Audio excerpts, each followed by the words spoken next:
Tomato విత్తనాలను కొననవసరం లేదు, అలాగే టమాటో మొక్కలను కూడా కొననవసరం లేదు. మనం ఇంట్లో వంటలు చేసుకోవడానికి, కర్రీ చేసుకోవడానికి టమాటోస్ ఉంటాయి కదా, పండు టమాటోస్. ఒక టమాటోని తీసుకొని మట్టిలో ఇలాగా పీల్ తీసేసి పొట్టు తీసి ఇలాగా మనం పిండుకుంటే మట్టిలో కొన్ని రోజులకి మొలకలు వచ్చి అవి మంచిగా ఇలాగా గ్రో అవుతాయి. వీటిని మనము కావాల్సిన చోట నాటుకోవచ్చు. నేనైతే ఎప్పుడు టమాటాలను పండించినా ఈ మెథడ్నే నేను ఫాలో అవుతాను.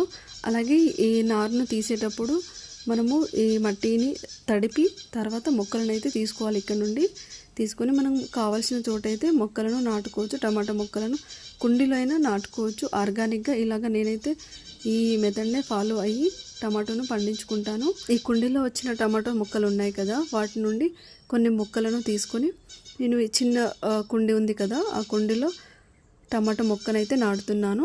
నేను దాదాపు నా టెర్రస్ గార్డెన్లో ఈ మెథడ్నే ఫాలో అయ్యి టమాటోస్ని అయితే పండిస్తాను. చాలా బాగా వస్తాయి టమాటోస్. ఈ మెథడ్లో నారు పోసుకొని మనం టమాటో మొక్కలను నాటుకోవచ్చు. వీటిని మన మార్కెట్ నుండి అయితే కొననవసరం లేదు. ఈ వీడియో ఎలా అనిపించిందో కామెంట్ చేయండి. అలాగే మీరు టమాటో మొక్కలను ఇలానే పెంచుకుంటారా?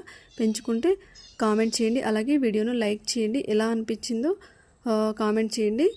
నా ఛానల్ని సబ్స్క్రైబ్ చేసుకోకపోతే సబ్స్క్రైబ్ చేసుకోండి. అలాగే షేర్ చేయండి.